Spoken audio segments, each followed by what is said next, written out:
Hello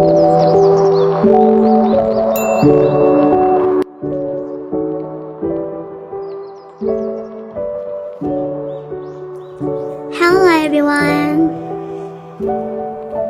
Sebelumnya, izinkan saya memperkenalkan diri terlebih dahulu. Let's go.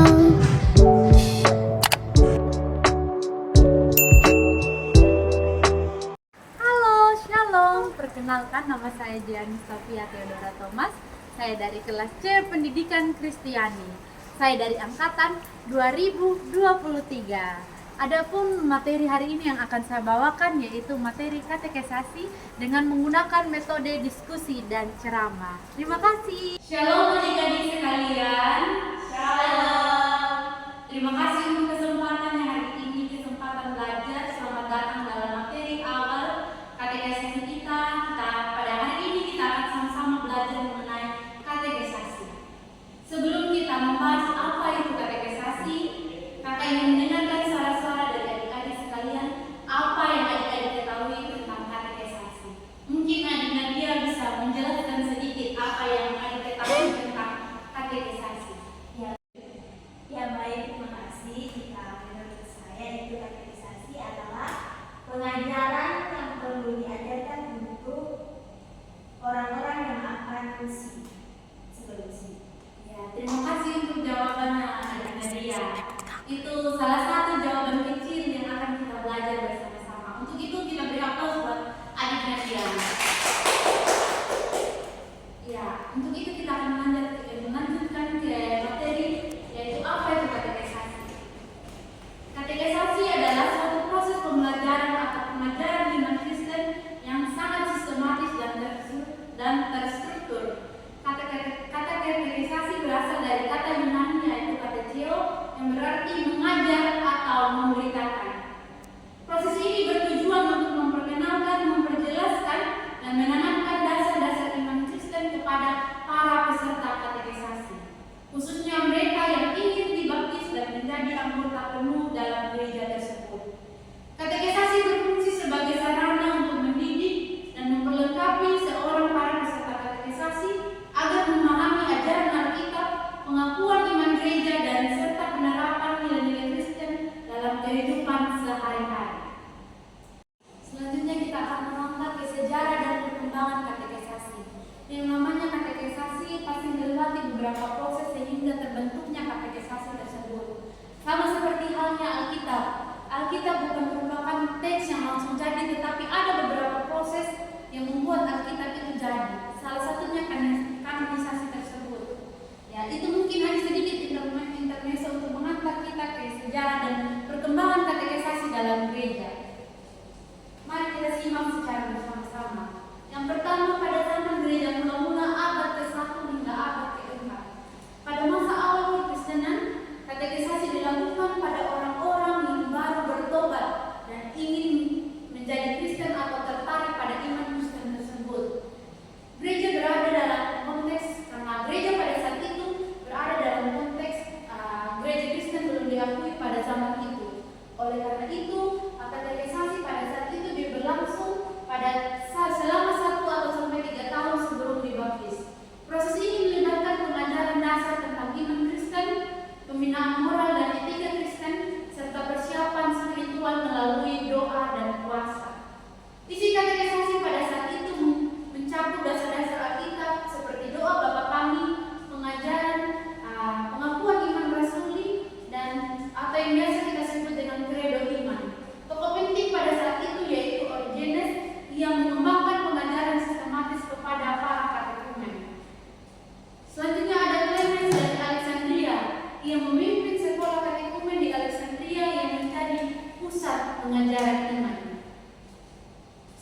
Itu semua dibahas dalam zaman abad pertengahan.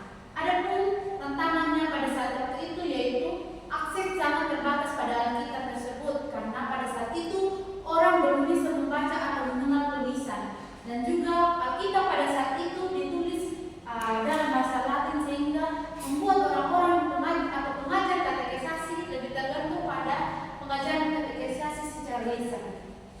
Selanjutnya kita menangkap pada masa reformasi atau yang disebut pada abad ke-16. Reformasi Protestan pada abad ke-16 membawa perubahan yang sangat besar dalam katekisasi, seperti reformasi Martin Luther dan John Calvin menekankan pentingnya pengajaran iman yang mendalam untuk semua orang. Martin Luther menulis katekismus kecil dan katekismus besar yang digunakan untuk mengajarkan dasar-dasar iman Kristen kepada anak-anak dan orang-orang dewasa. Sedangkan John Calvin pada saat itu menekankan pendidikan teologi yang terstruktur yang menulis katekismus Jenewa yang digunakan untuk mendidik jemaat dalam pengajaran iman reformasi. Ciri khas dari katekisasi ini tidak hanya untuk anak-anak, tetapi terbuka untuk seluruh jemaat dan seluruh umat. Penggunaan bahasa lokal menjadi ciri khas dari katekismus John Calvin tersebut. Selanjutnya kita masuk pada zaman modern atau yang dikenal abad 18 hingga abad ke-20. Pada zaman ini katekisasi berkembang lebih fleksibel atau menyesuaikan dengan konteks sosial budaya pada saat itu yang sangat beragam. Sekolah minggu di abad ke-18 dimulai menjadi sarana katekisasi bagi anak-anak dan remaja. Adapun materi dan metode baru, gereja mulai menggunakan buku pelajaran katekismus dan materi visual seperti ilustrasi dan film. Pengaruhnya yaitu katekisasi menjadi bagian upaya dari misionaris untuk mengajarkan iman Kristen di berbagai belahan dunia, termasuk Asia, Afrika, dan juga Amerika Latin. Selanjutnya kita masuk pada katekisasi di era kontemporer atau yang dikenal dengan abad 21. Di zaman ini katekisasi terus berkembang dengan memanfaatkan teknologi dan pendekatan kontekstual. Pengajaran digital menjadi tersedia dalam bentuk aplikasi, bahkan video dan kursus online. Fokus kontekstual pada saat itu yaitu katekisasi disesuaikan dengan kebutuhan jemaat di berbagai konteks budaya, misalnya Indonesia dengan pendekatan kultural budaya. Pendekatan holistik katekisasi tidak hanya menekankan doktrin, tetapi juga spiritualitas, pengembangan karakter dan pelayanan di gereja. Selanjutnya kita akan melangkah kepada tujuan katekisasi tersebut. Terkait katekisasi sebelum itu ibu ingin mendengarkan suara-suara dari adik-adik sekalian. Apa tujuan atau motivasi adik-adik mengikuti? Apakah hanya sekedar kita mengikuti orang-orang di sekitar kita, atau hanya karena kita ingin dibaptis atau disipi dalam gereja tersebut, atau hanya karena paksaan orang tua? Kiranya terima kasih untuk jawabannya. Kiranya yang karena paksaan orang tua tidak terus menjadi paksaan orang tua, tetapi ada perubahan dari hatinya sendiri. Oke, kita masuk pada tujuan katekisasi. Berikut penjelasan tentang tujuan katekisasi dalam konteks menumbuhkan dan mendewasakan iman. Yang pertama, menumbuhkan iman. Katekisasi membantu individu, khususnya orang muda atau mereka yang baru mengenal iman, memahami dasar kepercayaan Kristen seperti pengakuan iman rasuli, pengertian tentang Alkitab dan doktrin gereja, dan juga pentingnya relasi pribadi dengan Allah. Melalui pengajaran ini, benih iman yang sudah ada bertumbuh sehingga para peserta mulai memiliki keyakinan yang kokoh atas iman yang dipegangnya. Selanjutnya yaitu mendewasakan iman. Katekisasi juga bertujuan untuk membantu seseorang bertumbuh secara rohani sehingga mampu mengaplikasikan iman dalam kehidupan sehari-hari, termasuk menghadapi tantangan godaan dan penderitaan dunia. Yang kedua adalah membedakan ajaran yang benar dan yang salah, yaitu tahu apa yang baik dan juga apa yang salah. Yang ketiga yaitu bertanggung jawab atas kepercayaannya, baik dalam tindakan maupun perkataan sehari-hari. Yang keempat, melayani orang lain dengan kasih berdasarkan iman yang dewasa dan penuh hikmat. Ketiga yaitu mempersiapkan untuk pengakuan iman atau sakramen. Ya, itu tadi jawaban adik-adik sekalian di depan. Apa itu katekisasi? Salah satunya ini pengakuan iman atau sakramen. Dalam tradisi banyak gereja, katekisasi adalah langkah menuju persiapan pengakuan iman bagi yang ingin dewasa dalam